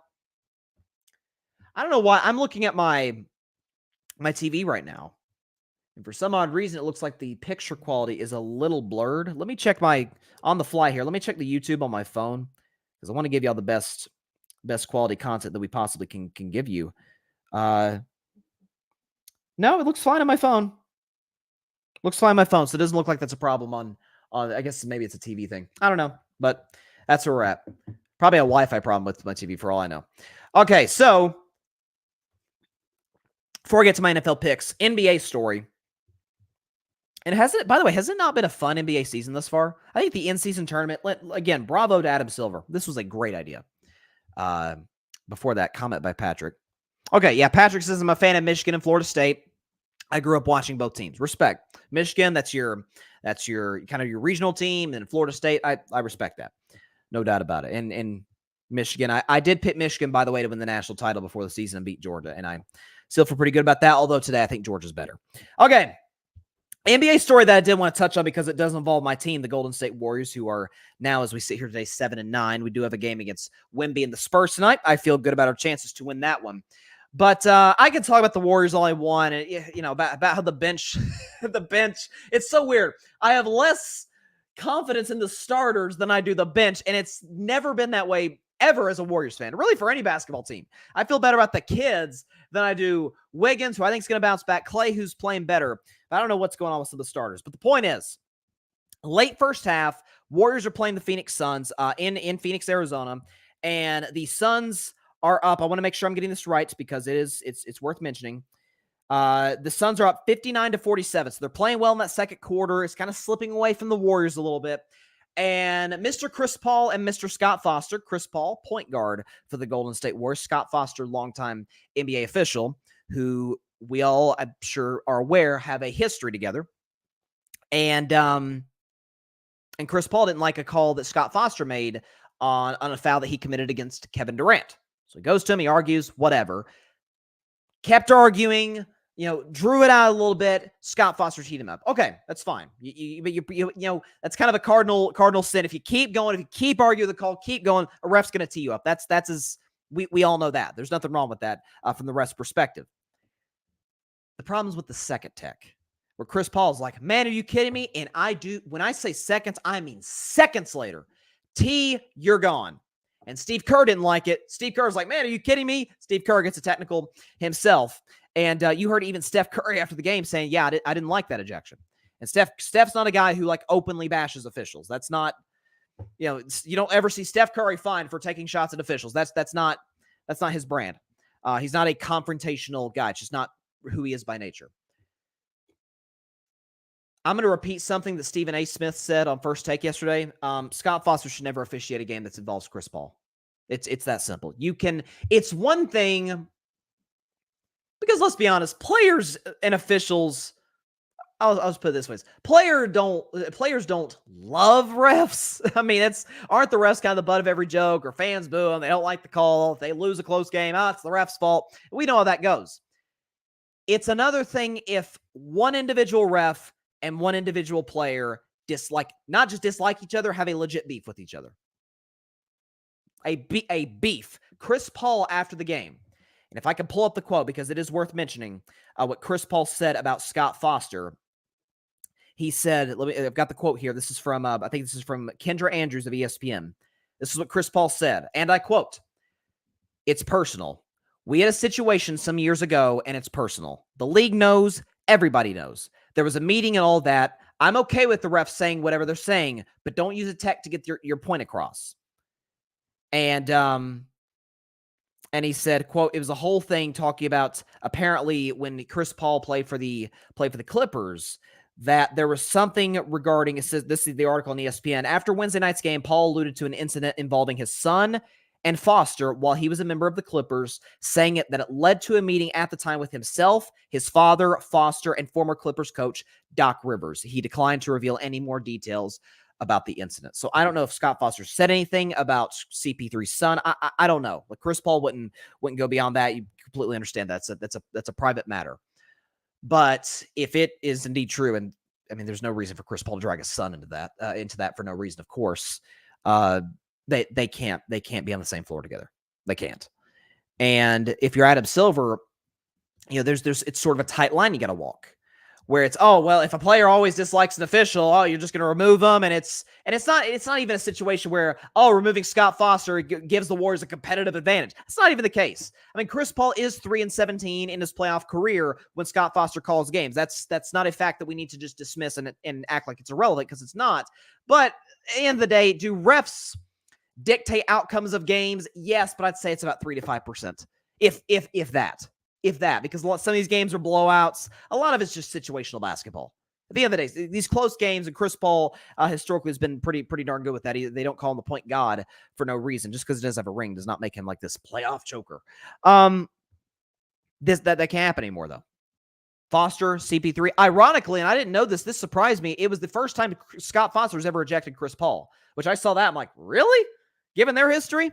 And listen, the fact of the matter is, Chris Paul is, when it comes to incidents with refs, heck, incidents with other players, Chris Paul's no innocent dove. That should be mentioned. Again, full context. He's no innocent dove. I wouldn't say he's to the level of a Draymond Green. I darn sure wouldn't say he's to the level of a Dylan Brooks. But is he past Patrick Beverly? Probably so. That's a fair thing to say. He's been known for some cheap shots below the belt. He's been known for a couple of fringe to totally crossing the line dirty plays in the past. There's no question about that. But when it comes to a situation where you have two people on the court, one of them is not a player, and there's an animosity between the two, you got to remove that. You got to quell that situation before it gets worse. Because if Scott Foster's calling a game between the Warriors and whoever else in the playoffs, and I'm not just saying this is a Warriors fan. I say this if Chris Paul was a Laker, if he was a Clipper, if he's back with the Clippers, or if he was a Grizzly, whoever, and Scott Foster's calling the game, that's going to be a storyline. That's going to be something that Scott Foster is either consciously or subconsciously thinking about. The same can be said about Chris Paul, and it taints the product. It just does. And so something's got to be done about it. And I think the easiest way, the simplest way, get Scott Foster off of any floor that involves Chris Paul. It's as simple as that. And again, honest to God, I would say this if he were not a Warrior. I really would. I've always been a Chris Paul guy. And this is full disclosure for those of you that may not know. I'm about as, you could call me about as pro official as they come. Like it drives me crazy when after games, the fans, it's rigged. The refs had money on this game. Listen, not everybody's, what was the guy's name? Tim Donaghy was the guy's name who got kicked out of the NBA because he gambled on games as a ref. Like that's the He very much deserved it. Like that's an outlier. That's in most cases not the case. But games are overwhelmingly decided by the players and by the coaches, not the officials. Are there bad calls here and there? Are there, like the missed pass interference between the Saints and the Rams? Horrible call, one of the worst calls I've ever seen missed. Tuck rule game. But these are single, solitary events that we usually don't see repeated. We really don't. So all those things had to be factored into consideration. Maybe it's because I was a ref last year. I was an intramural ref at my college. Maybe it's some of that. But I do believe, because I did ref some basketball games, and certainly these are not NBA games, and I'm not comparing myself to the tremendous officials that ref NBA games. But in my book, and this is the way I did it, you had to earn a technical. Listen, I'm not trying to sound like this old school, get off my lawn, but you had to earn a technical. It's one thing to curse, not necessarily curse a guy out, but say, hey, I didn't like that call. And it obviously includes some choice language in that. But I think you need to get to a situation where if a guy crossed the line, if he takes shots at you personally, if he just keeps going, again, if you draw it out, you keep going on and on, okay, you got to tee the guy up. You got to say, hey, enough of this, let's move on. So that's my vantage point. But I'm not an NBA ref, so I get that perspective. But Scott Foster can't be reffing any games with Chris Paul. He just can't. If there was an issue between, Angel Hernandez, who's the most infamous, you never want to be a famous ref. Like you don't want that. Unless you're going to go into TV like Gene Steratore has at CBS. But you never, like Angel Hernandez is probably the most well-known umpire in Major League Baseball. If Angel Hernandez had a problem with Bryce Harper and there was like the two genuinely did not like each other whatsoever, and that's subconsciously there, then you can't have Angel Hernandez doing Bryce Harper games. You simply can't. I think this is the same thing with Chris Paul and Scott Foster. That's just my 2 cents. All right. We had some interesting matchups yesterday and Thanksgiving, a not so interesting matchup today in the NFL regarding the Jets and the Dolphins. But we have some fun games on Sunday. Some very fun games with some big-time implications. And we are entering that part of the season. We're now post-Thanksgiving, gearing up for the holidays, for Christmas, and we're kind of starting to decide, okay, who's in the playoffs, who are the pretenders, who are the real contenders, who are just going to be the teams that's going to be fighting for a playoff spot and not much beyond that. So if we can get the background music going right here. In the National Football League. Let's start with a huge AFC South matchup. The Jacksonville Jaguars, the Houston Texans from Houston. Jaguars still on the road, -2. They are 2-point favorites on the road. So obviously this right now, at least for the time being, will determine who is first place in the AFC South. If the Texans win, they're tied with the Jaguars with a 7-4 record, but Houston beat Jacksonville back in week 3. They will have beaten them obviously Sunday and have the upper hand, have the tiebreaker. For Jacksonville, this is an opportunity to create some separation.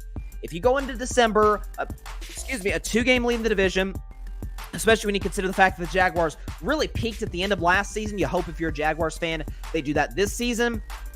This is a big game for both teams. There's no question about it. Both quarterbacks. C.J. Stroud is firmly, I believe, in the MVP discussion, although I believe the frontrunner today is clearly Dak Prescott. But C.J. Stroud has had as great of a rookie quarterback season as we've ever seen by any player ever, whether it was Dak's rookie year or Big Ben's rookie year. Andrew Luck was great his rookie year. So was Justin Herbert. This guy surpasses them all. What he inherited in Houston. The coaches trust in him right off the bat. It's not a situation where we see with most rookie quarterbacks where it's don't put them in positions to fail, kind of handhold them to a certain degree, and then by like year 2, year 3, then let them go. No, it's like you'd have thought C.J. Stroud's been in the NFL for a decade. It's like, yep, turn him loose, let him go. You can tell a lot about how good a quarterback is by a coach's trust in him. That matters. So hats off to the Texans, hats off to D'Amico Ryans, and hats off to the young play call they got there, and of course to C.J. Stroud. There's no question about it. But the Jaguars, against a quarterback who threw 3 interceptions last week, are number 1 in the NFL in takeaways. And again, it was at this point of the season, last year. Remember, they faced the Baltimore Ravens, won the game on a 2-point conversion.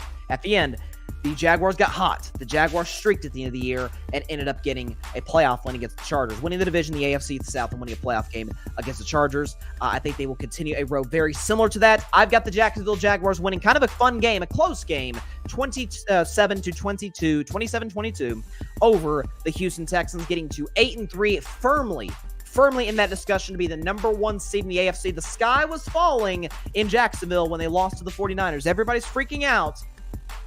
Niners do that to a lot of teams. Niners are better than Jacksonville. We would all agree with that. They're certainly better physically. Jacksonville, divisional rival. They're pissed off after how they played against the Houston Texans back in week 3. They're going to come on the road to Houston and get a W over the Texans, 27-22. Time for the game against featuring my Pittsburgh Steelers. I'll go ahead and put the terrible towel on right here. Here we go. Put the terrible towel on my shoulders. Go Steelers, go. Here we go, Steelers. I'm still learning. Young Steelers fans still learning the chance here, Pittsburgh, okay? But the Steelers take on the division rival Cincinnati Bengals, and both teams are a little bit in, I don't want to say disarray, but there's been chaos to a certain extent, where the fact the Bengals lost Joe Burrow for the entire season with the wrist injury, which just sucks for them, sucks for Burrow, sucks for everybody involved. Cincinnati's sitting there at 5-5. When you look at the Bengals' schedule, especially without Burrow, they got to face us twice, face the Steelers twice. They got to face the Jaguars. They got to face the Colts who are frisky at 5-5. They got to face the Vikings. They got to face the Chiefs. They got to face the Browns, who has owned them in the last few years. So I don't think I would be going out on a limb and saying Bengals probably aren't making the playoffs. But if they want any prayer's chance, they got to win with Jake Browning at quarterback. For my Steelers, it finally came true. Matt Canada was fired. No, what did the Steelers do with the new play caller? What did they do with Kenny Pickett, who's thrown a grand total of 5 touchdowns this year? In his defense, he's dealing with injuries. 5 touchdown passes, that's not great. I'd be crushing Mac Jones and Zach Wilson if that were the case with them. Cincinnati's reeling a little bit. They did have extra time to prepare for Pittsburgh, but this is Mike Tomlin we're talking about. Mike Tomlin as a road favorite, -2.5. Division rival. I think similar to how the Buffalo Bills put up 30 after firing Ken Dorsey as their OC. I think finally, can I say it one more time louder for the people in the back? Finally, it is. The Pittsburgh Steelers will score 30 points, 31-24. I sense an offensive explosion. I sense the ball getting to George Pickens. I sense the ball going to Najee Harris, and in particular Jalen Warren, and Deontay Johnson making plays, and Kenny Pickett looking the best that he has looked as a Pittsburgh Steeler, especially in his second year. Steelers win and cover 31-24 against the Cincinnati Bengals. Ladies and gentlemen, let's go Steelers. Here we go, Steelers. That's what I'm talking about. We scored 30. Finally. And to be our third time in the last 3 years doing it, which is why we fired Canada to begin with. Now to the Tampa Bay Buccaneers and the Indianapolis Colts. This is an interesting one. So, Indianapolis favored at -2.5. Again, there's not a lot of big favorites this weekend. There's really not. Indianapolis favored -2.5. So, Tampa Bay right in the thick of the AFC South race. They'll see what happens with their division rival New Orleans Saints when they take on the Atlanta Falcons. So, we got to see what happens with that game. But if you look at what Tampa Bay's done, they've had some big-time offensive scoring outputs. Against the Houston Texans, Tampa Bay scored 37. They were able to score a lot of points in the past against the New Orleans Saints, who have a good defense. They were able to be efficient offensively 2 weeks ago against the Tennessee Titans and control that game in large part due to their running game. Struggled defensively, though. Gardner Minshew, coming off of a bye. Smart coach Shane Steichen. You might expect it to be somewhat close. I don't know, folks. The way I see it, and I've never been a Baker guy, but I've said for the last few weeks, I have been very impressed with his maturity, his composure. Listen, let's not act like Baker Mayfield inherited a situation in Tampa Bay that was just ready-made. I mean, with Tom Brady, albeit a 45-year-old Tom Brady, but with Tom Brady, this was an 8-9 football team that got blown out by the Dallas Cowboys in the wild card game. So it wasn't like the San Francisco 49ers they inherited. Baker's played pretty well. I think he'll play well on Sunday against the Indianapolis Colts, despite the Colts coming off of a bye week. Give me the Buccaneers. 31-24, just like the Steelers-Bengals game. 31-24, Tampa Bay. Very much in the hunt for that NFC South title. Colts, given their playoff hopes, suffer I don't want to say a devastating loss, but a big loss to the Buccaneers. Tampa Bay wins this one 31-24. Moving on to an AFC South clash between the New Orleans Saints and the Atlanta Falcons from Atlanta, Georgia. Saints are 2-point favorites on the road. So, again, this is a situation for New Orleans where it's weird. So, they're coming off a bye week, but oftentimes when I talk about, this team's coming off a bye, this team's coming off a bye, and by the way, so is Atlanta for the record, but usually when it's coming off a bye, you're like, hey, great coach, in some cases, very good to great quarterback, you take that team to win. Derek Carr while I love him more than most, is a very good quarterback. He's certainly not elite. I don't think anybody would argue that. Dennis Allen is nowhere near elite. He's a bad head coach. Historically, we've seen it from him. Okay, this is still a talented. It's not as talented as it was when Drew Brees was there at the end of his career, but they still have talent. They still have. Now Michael Thomas is gone for the year, but they still have Alvin Kamara. They still have Chris Olave. Good tight ends defensively. Demario Davis and company. Marshawn Lattimore. Cam Jordan. They still got playmakers on that east side. I like the Shaheed kid in New Orleans as well. Atlanta, they shifted back to Desmond Ridder. I just think there's too much turmoil in Atlanta right now. They don't know who their quarterback is. It's a bad situation right now for the Atlanta Falcons. So I will take the Saints to take advantage, although I don't feel great about it. But I'll take they've been playing well offensively in the last month. I'll take the Saints to win 27-17 over the Atlanta Falcons. Get to 6-5. Again, I did pick the Saints to win the division with a 9-8 record and edge out Carolina. Clearly, Carolina is not going to be nowhere near that NFC South title. Looks like thoughts at edge out Tampa Bay. And for the moment, I think they will entering week 13 next week. It is now time for Bryson's Bleak Bets. This is the one game every week that I have absolutely zero confidence in predicting him, Sorry, I butchered that. But hey, you got to predict him. And this is a situation. You know what? Let me just turn off the background music for a moment, because this game does not deserve upbeat background music. It's actually a game where the team that wins is in a worse spot than the team that loses. It's the New England Patriots. It is the New York Giants. The Patriots are somehow road favorites, -3.5. That's a lot. We don't know today who the Patriots quarterback is. Is it Mac Jones, who reports were 2 weeks ago was going to get benched? He did get benched in Germany for Bailey Zappi, who proceeded to throw a game-ending interception. Is it going to be Bailey Zappi? Is it going to be Will Greer? All I know is the Patriots need to draft a quarterback. I think even Patriots fans and the Patriots organization would acknowledge that. I've never been a Mac Jones guy. I've been validated on what I've said about him in every way, shape, and form. Belichick now well below 500 without the greatest quarterback ever. The Giants, though, Daniel Jones gone for the season. Tyrod Taylor still hurt, so it is going to be Tommy DeVito at quarterback, which, props to my man, threw 3 touchdown passes against the Washington Commanders. Hats off to Tommy DeVito. Smart head coach Brian Dable. I think the Giants put together a solid offensive game. I'll take them to win 23-12. Don't feel great about it. Both teams are awful. Both teams are actually better off losing this game than winning it.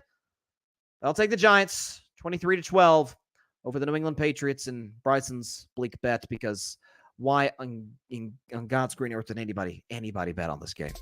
Back to the music. Let's move on to what do we got next? We got the Carolina Panthers.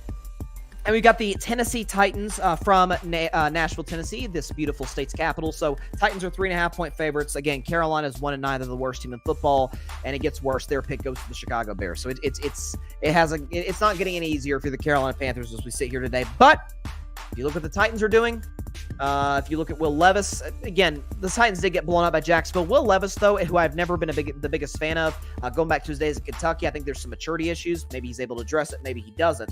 But I thought in some instances he looked pretty good. His connection with DeAndre Hopkins far exceeds Ryan Tannehill's connection with DeAndre Hopkins.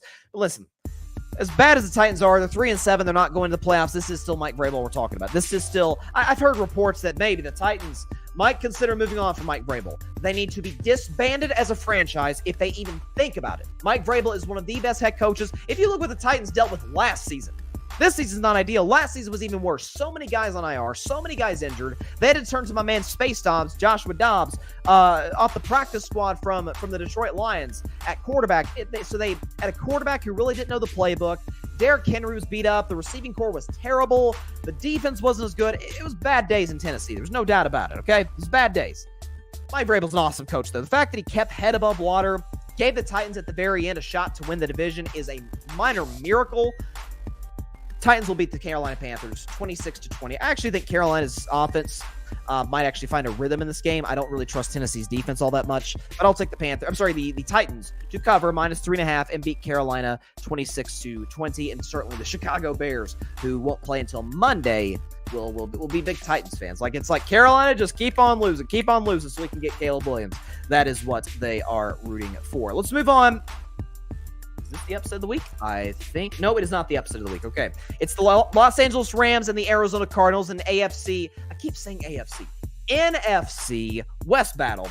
So the Rams need to win this game. They're 4-6. They got a big-time home win last week by the skin of their teeth against the Seattle Seahawks. Stafford put together some good drives at the end. Cooper Kupp, this is big, looks like he's going to play in this game for the Rams. For Arizona, 2-9, not going anywhere, not going to be a playoff team. There's no doubt about that. But if you look at the fact, Kyler Murray, since coming back, has looked comfortable. Led a game-winning drive against the Atlanta Falcons. Almost led a game-winning drive last week against the Houston Texans. To me, what it comes down to is this. Arizona's defense against a non-turnover prone quarterback in CJ Stroud forced 3. Matthew Stafford, beat up. Historically, has been a little bit, I don't want to call him a turnover machine because Matthew Stafford is a Super Bowl champion. We got to give him props where it is due, but Matthew Stafford can be a little careless with the football at times.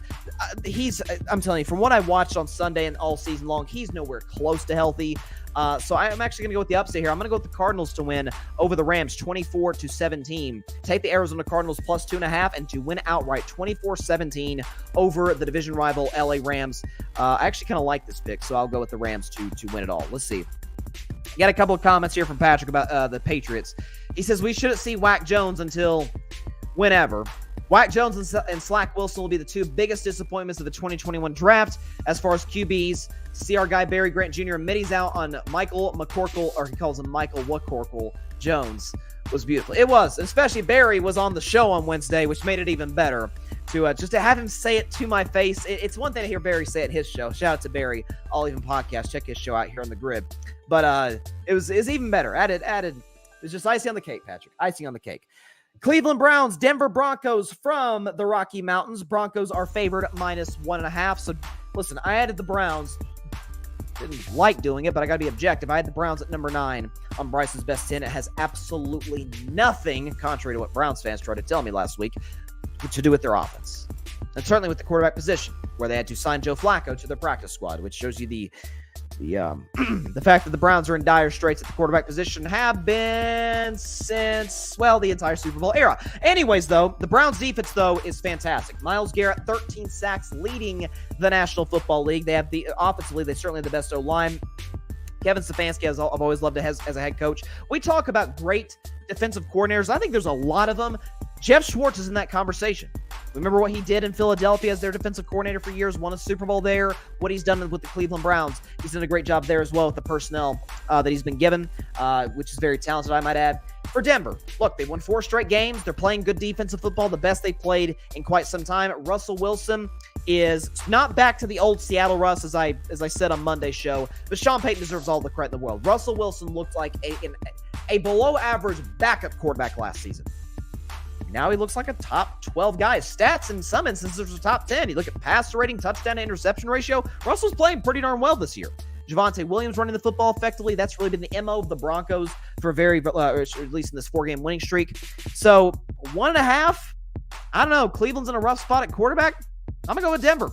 I'm going to go with Denver 20-16, kind of a defensive battle. Again, the Broncos in this winning streak have not put together a great offensive game yet. They simply have not. I mean, if you look at the scores of their games, if I can pull it up here, the Broncos scores of their Broncos offensive output in the 4-game winning streak, they scored 19 against Green Bay, 24 against Kansas City, which given that defense is actually pretty impressive, 24 against the Bills and 21 against the Minnesota Vikings in their last 2 games. They've won in game-winning drives. But give me the Broncos to win this game 20-16 over the Cleveland Browns. I will certainly be rooting for that as a Steelers fan. All right, it is not time for If I Were a Bettin Man. Chiefs Raiders. A lot of divisional matchups this weekend. AFC West matchup. Kansas City Chiefs coming off of a loss, as are the Vegas Raiders. So, fun fact, Patrick Mahomes has one single solitary loss to the Raiders his entire career. Vegas coming off of a bad offensive performance against the Miami Dolphins last week in a game where a defense in Vegas that we kind of that we do have a lot of questions about, held that high-powered Dolphins offense to 20 at home off of a bye. So they deserve a lot of credit for that. But listen, Kansas City, they're pissed off. It is a short week, so that does factor as well. But the Chiefs are 10-point favorites. Chiefs are coming off of a rough loss against the Philadelphia Eagles. A lot of drop passes. Mahomes threw the back goal line or red zone interception. Kelsey fumbled inside the 10-yard line. Valdez-Scantling dropped the touchdown that could have won the game. So it was just the defense kept them in it as long as they could. They even got a turnover in that game, but Kansas City's offense simply could not pull through. But Mahomes simply owns the Las Vegas Raiders, has never lost a game in Vegas or in Oakland, back when the Raiders played in Northern California. I'm going to take the Kansas City Chiefs to win 30-13. Again, it's going to be a situation where 30-13, you're like, okay, like they kind of control the game. I think Vegas is going to get like a late touchdown to make the score look a little bit better than it actually is. I think Kansas City, this is a get-right game for them. Kansas City's schedule certainly does not get easier moving forward, but if there's any team that's equipped to take on that challenge, it is indeed the defending champions. I think they'll beat the Raiders 30-13. It is now time for my favorite segment on Carving It Up Live. Bettin Man. If I were a betting man, I am taking a look at the city of brotherly love. Philadelphia Eagles, 9-1, best record in football. In my view, the best team in football, hosting the Buffalo Bills, who I've not believed in all season long. But Philadelphia, I think this is a little suspicious. Favored -3. You're like, okay, that's strange. So Buffalo, to their credit, fired Ken Dorsey and dominated the New York Jets last week. Okay, so hats off to them. Josh Allen was fantastic. But the Eagles come out that win against Kansas City, feeling good about themselves. As I said last month when they lost to the Jets, it was a bad loss. It's still kind of a head-scratching loss. Zach Wilson beat Jalen Hurts. Yep, that's what happens in a 272 game. I think it's 272 game NFL season. That's what happens. Okay, weird stuff happens. But I said after that game, we are going to find out who the Philadelphia Eagles are in their next 8 games, because they were facing the Cowboys twice and the Niners, and Buffalo is certainly not an easy game, and all these games. They're 4-0 in this stretch so far. So props to them for doing what they've been doing. But if we know one thing about Philadelphia's defense, or really Philadelphia's team, the one weakness, not great against the pass. Bottom 10 in the NFL in pass defense. While Josh Allen has had his struggles, at his best, at his peak, we see what he's able to do any given Sunday. Stephon Diggs and Gabe Davis as well. Not as big of a Gabe Davis fan as I used to be. I think he's more of a 3 now than he is a 2. But Dawson Knox and Dalton Kincaid, Bills' running game, for the record, has been better as of late. I have a feeling that because the Eagles have a huge game against the Niners next week, and then arguably an even bigger game after that against the Cowboys, on a short week, coming off a big emotional win against the Kansas City Chiefs on Monday, I think it might be a little bit of a letdown game. I think the Bills will control late. We'll lead late, and somehow, some way, because this team just somehow, I hate the Eagles, but somehow finds ways to win. Give me the Philadelphia Eagles on a walk-off field goal, 27-26, but take the Bills and the points. Bills +3 is my bet here. If I were a bet man, take the Bills +3, but, and ultimately what matters at the end of the day, the Philadelphia Eagles to win 27-26. That's what I've got. Philadelphia wins at 27-26. If I were a bet man, though, take Buffalo and the points. Got a comment here. Shout out to you, AJ. Great show. We'll catch the rest tomorrow. Appreciate it, my man. Shout out to the campaign guys. Got 1 game left, and it happens to be my upset of the week. Give me the Baltimore Ravens. I'm sorry, butchered it. Give me the Los Angeles Chargers over the Baltimore Ravens, 28-27. Ravens winning and not being upset. Ravens are 3.5-point favorites. I got the Chargers winning, and I got the Chargers winning outright. And here is why. So, LA's in desperation mode. Okay, that was a rough loss last week at Lambeau to the Green Bay Packers. A lot of drop passes, weren't good situationally. Shocker. It's Brandon Staley we're talking about. Why are we surprised that this happened? But Baltimore, yes, they have extra time to prepare. Yes, they have the far superior head coach. And at quarterback, I would say Lamar is better than Justin Herbert, although I don't think it's by much. I love Herbert, but I also love Lamar. And the Ravens will probably have more fans in LA than the Chargers. But the Chargers are used to that. Brandon Staley knows his job is on the line. Justin Herbert knows that all these doofuses, and that's what they are, who think that he is just this overrated stat patter. He hears that. He's not going to say it, but he hears it. Austin Eckler, this Baltimore defense, this Baltimore team, again, 10 blown double-digit leads since 2020. As great as John Harbaugh is, great as Lamar Jackson, as great as this Ravens roster and personnel and coaching staff is, they're not great situationally. I think the Chargers at 4-6. Listen, I did have them going, I think, 8-9 this season, missing the playoffs.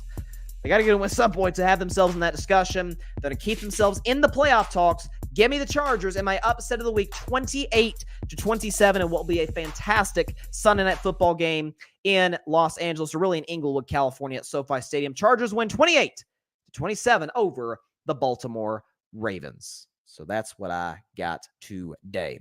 All right. Later show tonight.